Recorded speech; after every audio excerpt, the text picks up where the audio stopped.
Welcome to the second episode of a mixtape of memories. This is me and got with me my buddy Angad.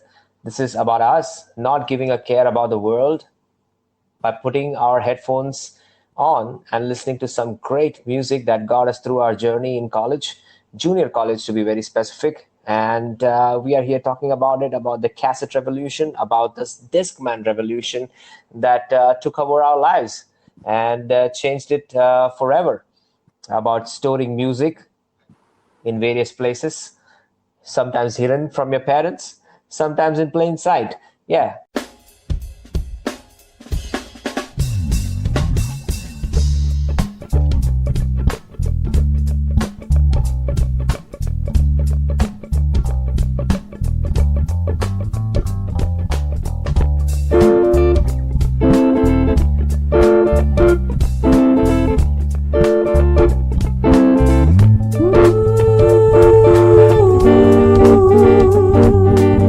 Billboard 86 podcast. Anga, do you remember, what do you say? After the cassette phase was done, we moved on to burning CDs and, having Discmans with us. The Discman was a rage, buying a new, you know, VCR. You don't call it VCR. What do you call that thing? Yeah. What is it? CD A player. CD player. You're right. It's simple. It's so simple, man. Yeah. So, it was that time, the CD player time. You remember we used to burn CDs, Yeah. burning it at 52x, 24x, burn it slow, burn it fast. The CD is gonna get corrupted. The And hype behind that, huh? yes, That's crazy. I totally remember that one, Dennis, because as you were saying, burning CDs. At that time, not a lot of people really knew what was it to be burning a CD. So you had a computer back at home, and I remember your computer was the first one in line because no, I did not have again that kind of a privilege coming my way. So I used to come to your place, and we had this list of songs that no, we would like to get our hands on from the internet. And at that time, I think internet was not such a rage in India because it was only just getting started. So you were moving on from dial-up to broadband, and with broadband, the speeds were good. That's why music streaming started to come out in a good way. And then when you don't have, or rather, you have a really good access through some pirated softwares or P2P softwares to access to music all over the world, then all you want to do is get it on a CD. And Right. CD usually it would take just about I think 15 to 20 minutes on a slow speed burning the CD, and then sometimes it was really like that the CD would be a little warm when it used to come out from the CD burner. So Like a hot cake. like a hot cake, right? So I would say like a pancake. So Yeah. it was really a nice phase that I remember very clearly where we took today's music down from downloaded this music from LimeWire, and Right. LimeWire, I think, was the first software of its kind where P2P was written, but I didn't remember anything, or I don't really remember understanding what P2P was. But all I knew that there is you could search songs just the way you do on internet in your browser, and then you would come out with a couple of results, and from there you could just download music for free because it used to belong to other people's hard disk, and the software was configured to read hard disk. So my hard disk would be available to everyone else, my song collection would be available to everyone else, and theirs to mine, as long as it's being shared. So that was a tremendous plethora of music that was available to us. And I remember you doing a lot of gimmicky stuff on the CDs you used to burn. So you used to label them all by your own whims and fancies. Yeah. Would you tell us a little bit about Yeah. that? Man, I used to, it was a thing. Doing personalizing everything was a thing back then. I don't know how people do it right now. Uh, what do you say? I used to name my CDs Anger Hate. What do you say? There were different names to Teenage all angst. the C. Yeah, teenage Teenage angst. Yeah. teenage angst. These were the things that I used to name the CDs with, and I used to know okay, this CD is for this moment, and this CD is for this moment, and there was another best of, that used to take all of this together, and it was another CD. So personalizing it, and what do you say, creating a unique identity, and setting things to my mood. But I remember, music speaking to me very deep. For example, if you were to talk about Youth of the Nation by POD, Payable on Death, that was a song that hit me right in my heart. And it just spoke to me, and I could relate completely with the album Satellite that released somewhere around that time. I think that is the first CD, original CD of a rock band that I bought. First CD, cassettes I had many. So I bought the Satellite CD from Planet M. And I remember the lyrics till now. The last three lines of the song is like, there's got to be more to life than this. There's got to be more to everything I thought exists. Right. And, that just, hit me, and I was like, yeah, there's more. So let's face it. Let's face it. But there's something that is giving you confidence for songs like this, songs like Boom. They played a big part in, helping me stay stable as such, or stay motivated to do more things. What were you listening to at that time, man? I, like I said, I was in a sphere of my own. So although I was looking out for motivation, but at the same time, my childhood had not been particularly kind, and there was a lot of angst and regret here, buried. So I turned to metal.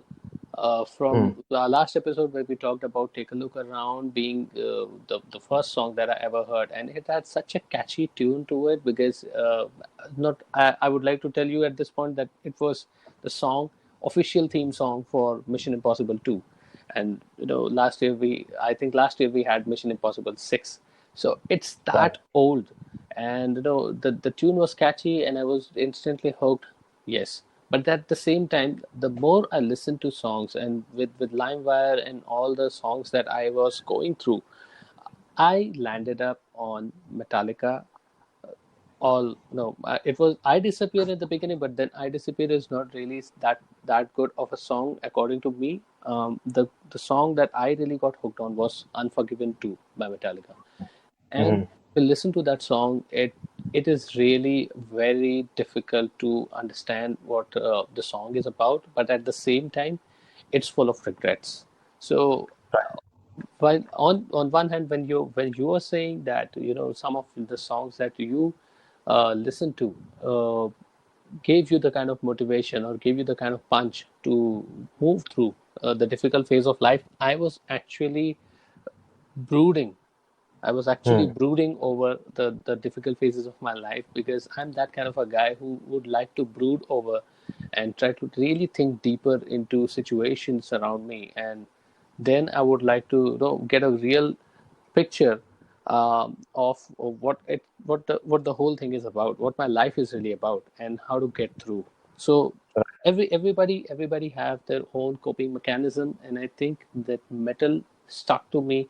Metallica, this particular song, it really stuck to me, and I used to listen to it on endless loop sometimes because if you remember, this had a train horn sounding in the Yeah. beginning, and it Right. almost feels like this song. They made this song as if it's gonna hit you, and it does Right. hit you, but at the right Right. places. So I was Right. just really happy to be introduced to metal and to Metallica somehow through Unforgiven 2. Let me ask you something. What was the the remarkable or the most memorable activity that you liked to do at that time? For me, it was a lot about being with you, man, because being with you and music, we used to play a lot of games. We got introduced to a lot of Counter-Strike, a lot of GTA, a lot of IGI, and it was just sitting in front of the PC and just shutting the world out, listening to the music. We were really into collecting music. This is something that I don't know if today's people do it because music is available freely. At Yeah. that point in time, music was very costly in India. Difficult to get a source, difficult to get music streamed. There was no streaming services like how we have various streaming services right now, where you just search the song and you can play it for free. Spotify. The Yeah, full Spotify. Spotify. The what do you say? Whatever song you want to listen to, it's available, and it's no one's gonna charge you for it. But it was not like that at that time. I remember I still have a lot of Linkin Park songs which are not available anywhere. It's not available on any playlist. We were collecting those songs, those videos. There are videos that are still not there on the internet that we have. You know, I remember it was we used to get this videos titled Video Pimp, and we used to get a lot of rock metal videos which we used to collect, which was because it was unique. It was live performances of various bands. So I was into that. I was into collecting things and trying to keep myself unique.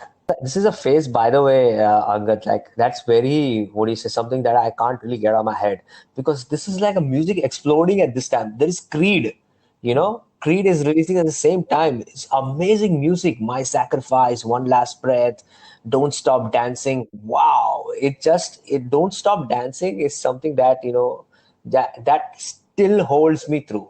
Still, it released in 2002, and I got about the cassette, and it still holds me through. Don't stop dancing. Keep going on, man. Keep going on. That's all what I want to say, man. It's absolutely the Creed songs were actually a class apart because they had a heavy metal or a hard rock adjustment or a theme to it, but all the songs were really talking about something different, something about hope. At the same time, showing that putting it out there in the form of the videos and the lyrics that you are really holding on to the last holding on to life by the last thread, and you really need a Right. savior. So all You're the standing on the edge. standing on the edge, yeah, Yeah. absolutely. And most of the songs were like that by Creed, and it was a really defining band. But unfortunately, difficult to say how long they lasted. But then the run was really good with Creed. I remember many songs I listened to because you introduced me to Creed. Yeah. Oh man, this phase is something that I can't really forget. There's so many things happening at one time. It's like a paradigm that I always want to go back to. Mhm. I want to leave where I am and go back to this paradigm if I could. That's how it is. It was really fun. Really, as I said, this is an era of having headphones in your ear and not caring about what the world is thinking. You're living your life wearing custom t-shirts which actually don't look good. They are really badly done by me or you, and we are wearing it with with great confidence. Yes, That's how it is. exactly. So I think that we did well. We were able to find our space. We were able to now be comfortable with ourselves. No longer wishing to be in a big friend circle. No longer trying to act smart just to get accepted, but True. started accepting ourselves, and that was a big deal. True. 100%. 100%.